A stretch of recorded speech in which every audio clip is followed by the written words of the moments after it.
and just a piece of Shirley advice. Y'all, do not let people discourage you.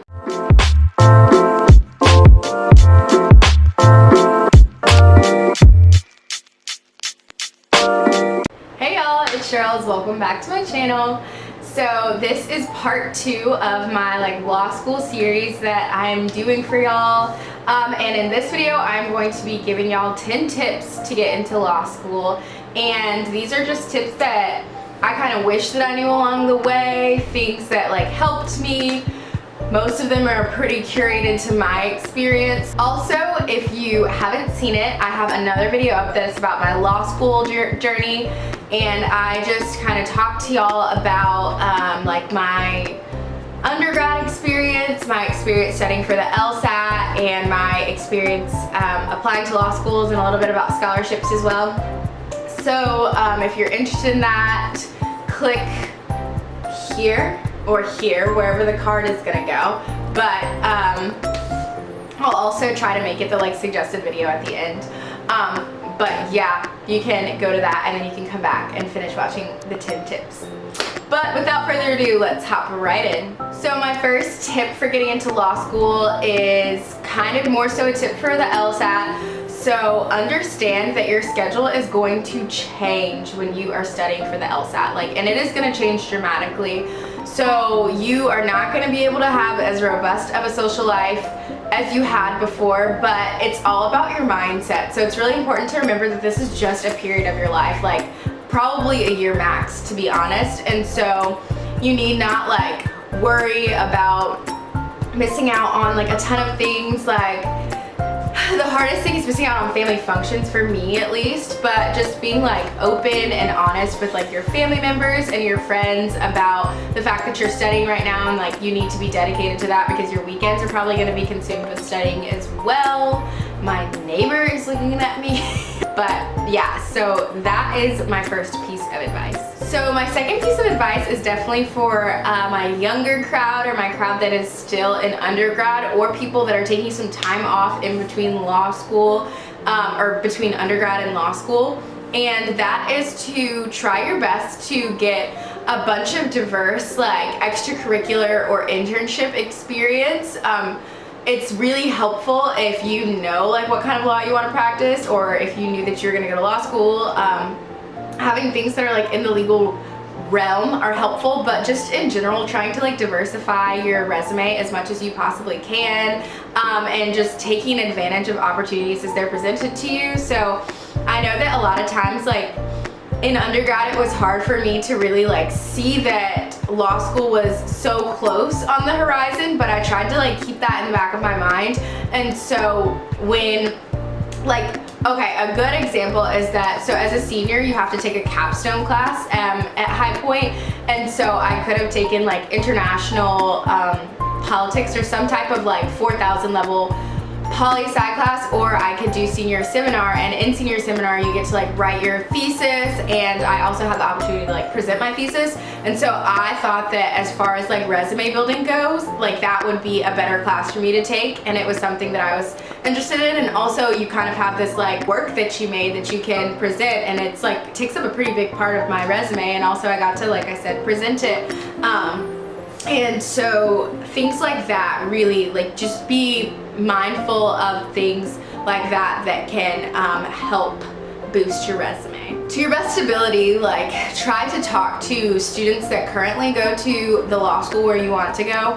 So I have a couple of people that I know that went to Duke Law. I think that a lot of people I just knew in passing. I was able to connect with quite a few people that were either current or former law school students at Duke, and it's really helpful to ask them about what are classes like.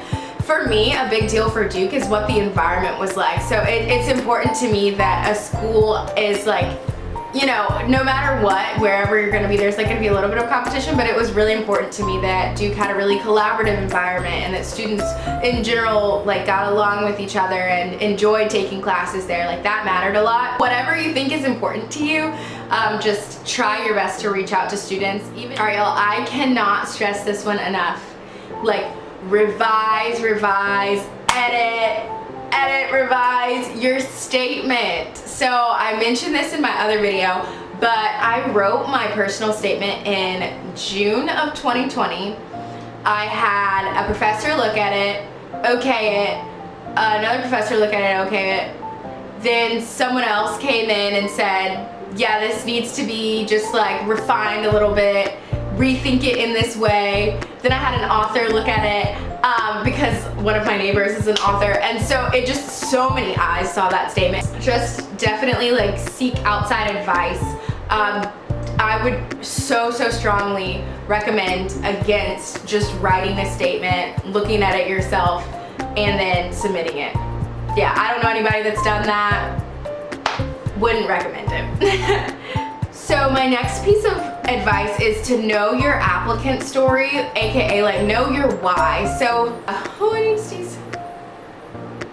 law schools really care about your why. Like they want to know why you want to go to law school, and that can be like a really abstract question for a ton of reasons, because a lot of people like want to go to law school. At least I was kind of in this boat, and I was like, I didn't want to feel like trapped into one thing. Like I desire to practice disability law, but that doesn't mean that if I'm in law school and another type of law is just like really captivating. Like I also care a lot about voting rights, and so I might go into like election law, which is such like a niche space.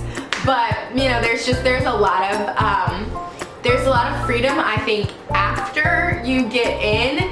But before you get in, it's pretty important to know like your why, to have a strong story and a compelling story as to why you want to go to law school. So spend some time like thinking about that. Like talk to yourself if you need to, I don't know. Talk to other people that are lawyers, think about things that you're passionate about, things that drive you, and just like really deeply understand your why, because that's gonna make your statement writing a lot easier. That's gonna make any interviews that you have a lot easier. So it's just really important to know your why. So once it gets to application time, it's really important that you curate every application to each specific school. So I say this because, like I said, I applied to 6 schools. A lot of people apply to 10 schools or maybe even more. Like it can get really easy just to like copy and paste the same statements and then accidentally forget that you wrote, like you might have the word like Duke Law School in a submission to, I don't know, like Harvard or something like that. So curating a different application for each school does not mean that you can't use some of the same like content or like the same personal statement for different schools, because if you know your why and your why is just really strong, like why do you need to write a bunch of different personal statements? I get that, but also there are additional statements that you're probably going to write, or make sure to read. Every school has different instructions for their personal statement. Like I specifically remember Carolina's personal statement was different than any other personal statement that I did, so I had to like rewrite my personal statement a little bit, or like edit it in some like pretty drastic ways, because what they were asking for was different than just like, well, like what do you want us to know about you? You know, some of them are just a lot more broad, some of them are more narrow. But a little hack is that you should like Control F and then type in all the other schools that you've applied to up until that point, just to make sure that you don't have that in there. Like there might just be like, and this is why I believe that Duke, but you're saying TNC, is the school for me or whatever. You don't want to have that in there. So just Control F, look for that. That's a quick and easy way to just like make sure that you didn't do that. But yeah, y'all, don't do that. That is such a, it's so easy to avoid, and it's so detrimental if you do it.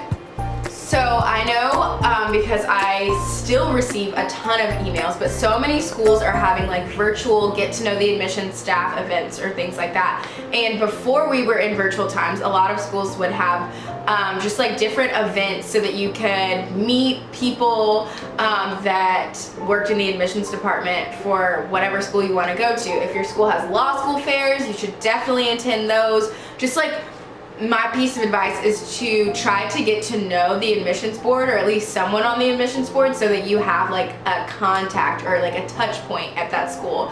And I'll say, like, I definitely had a touch point at like Duke and then Carolina, and not a ton of other schools, just because it was harder for me to make touches with them, because I only applied to schools, as I mentioned, that were in North Carolina and that were in DC, and all those DC schools, by the time I wanted to go to their schools and do like a school visit, COVID had hit, and so I wasn't able to. But I definitely still received a lot of emails about like different student organizations, or having like meet and greets. There's so many opportunities, so definitely take advantage of some of those, even if you're only able to attend like a couple. It was just really nice being able to say like, oh, we've met before, or I went to this event, you know, like those types of things do come up again, and it's really nice when you're a familiar face. So yeah. So another piece of advice that I would have is to be very, very intentional about your social media presence, or just your actions in general, because as you know, like, so this, not saying that this would stop you from getting into law school, but it potentially could. If you're applying to law school, like there's this section where you have to answer if you've ever been like arrested or in any type of like legal trouble. If you're watching this and you're really like young or in college age, just be cognizant that like these actions, your actions like don't happen without consequences. So if, you know, in your mind you're just like living it up, whatever that means to you, just be cognizant that your actions could follow you, and maybe you don't think that it's gonna affect you in 5 years when you want to apply to law school, or in 4 years, whatever, but it probably will. And likewise, social media. I don't really know what law schools look at in terms of social media. I haven't talked to anybody like on the admissions board, but just my advice is to keep it appropriate. Like, just try to think about if you're about to like retweet something that it's like probably not the best thing to retweet. If y'all are on Twitter, you know what I'm talking about. Like, Twitter is wild. There's some crazy things on Twitter. You can look at it, keep scrolling. Or if there's something that you think is funny, but it's just not appropriate for whatever reason, send it to your friends. But like, you don't need to retweet that, because just in case a school might be looking at that, that could reflect poorly on you. So just food for thought. As everything goes in this video, take it or leave it, but I think that it's just really important to be intentional about your social media presence and your actions, because they could have some negative impacts on your application. So this one is another really big one, and just a piece of Shirley advice. Y'all, do not let people discourage you. Like, if you know that being a lawyer is your calling and you have a desire to practice law, like, do not let what anybody says deter you from following your path and like realizing your dreams. And so I'm saying this because specifically my experience, like I said, I've wanted to go to law school since like high school. I knew that this was the career path for me early on, and so many people along the way were like, are you sure you want to go to law school? Lawyers are the most like depressed people, like it's the most depressing profession that there is. It has the highest suicides rate. It has the highest divorce rates, which I'm not saying that all of that is not true. Another thing that people came at me with all the time is, oh, well, the market is saturated with lawyers, and that is true, but I'm not gonna let that like stop me. And so yeah, that's not to say that what people have like important insight, especially because, you know, a lot of the people that said that to me were lawyers, or had friends, or had a significant other that was like a lawyer or something like that. And so obviously they have insight that I don't have, but they're also not me, and they're also not you. So like, you shouldn't just decide not to be a lawyer because somebody says, oh, well, they have the highest divorce rates and you don't want to get divorced. Like, you probably won't. You have to listen to what people are saying, but also like live your own life and make your own experiences. So yeah, don't let anything that anybody says discourage you. And my final piece of advice to y'all is to enroll in I think it's called the CAS. It's something that you have to pay for additionally when you like sign up to take your first LSAT, but basically it gives this, like, it sends your scores to schools automatically after your scores come back. And through that I was able to, I received fee waivers for every single one of my schools except for Georgetown, I think. And yeah, that like saved me almost $1,000 right there, just because I didn't have to apply for, or I didn't have to pay for any of my applications. I received a application like fee waiver from Duke. And so yeah, that's just super helpful. I mean, it'll literally just save you money. And also you might get, that's the thing, the drawback is that you get just tons of emails, which even if you don't enroll in that, I bet you're gonna get like some emails from law schools just based on your searches and whatnot, and like wherever else you put your email. But I would suggest doing that. So they're gonna send you, like, I still get emails, and I hope that eventually they'll stop sending me emails, but it was worth it if I didn't have to pay for all those applications. Thank y'all so much for watching this video. I really appreciate all of your support through all of this, and I cannot wait for you guys to come along with me on this exciting journey. See y'all soon.